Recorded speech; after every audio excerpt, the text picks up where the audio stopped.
All right, Prince Harry, Meghan Markle. Prince Harry, yesterday we got a date, January 10, 2023. We found out the title, it's called Spare, which is, I actually think that's quite good. But again, allegations, Prue, of peak victimhood. What's your thoughts on this? Well, I've always thought that Harry's emotional intelligence stopped the day probably he buried his mother, and I feel very sad about that. But, you know, the fact that he's chosen to call this book Spare tells us so much about his emotional intelligence, and the fact that he's probably never got over that or being the heir. He's the also-ran.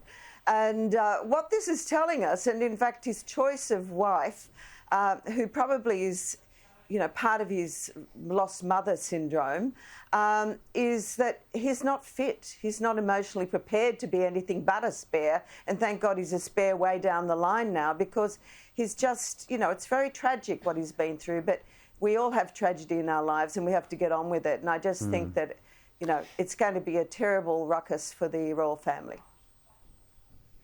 Now, Sophie, interestingly, the UK's Telegraph have reported a striking similarity in Harry's memoir and a similar memoir by Andre Agassi, written by the same writer. What's that all about?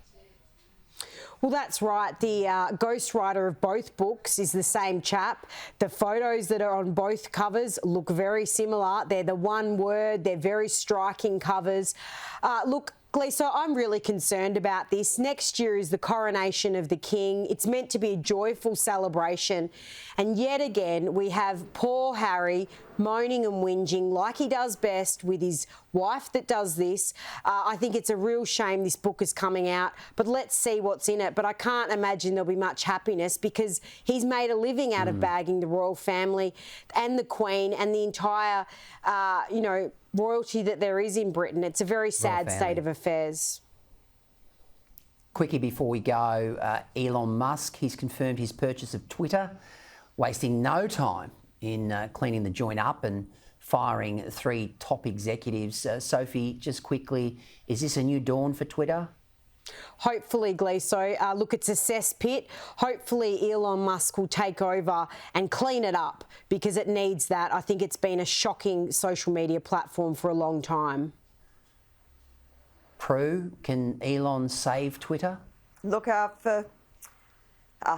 I think he may, but, you know, look out for Donald Trump. He'll be one of the first ones online, won't he? Good on him, though, for taking it over. It needed to be cleaned up. It certainly does. Prue MacSween, Sophie Ellsworth, great to see you guys tonight. Thanks for your time. Really appreciate it. Thanks, Peter. Thanks, Gleeson.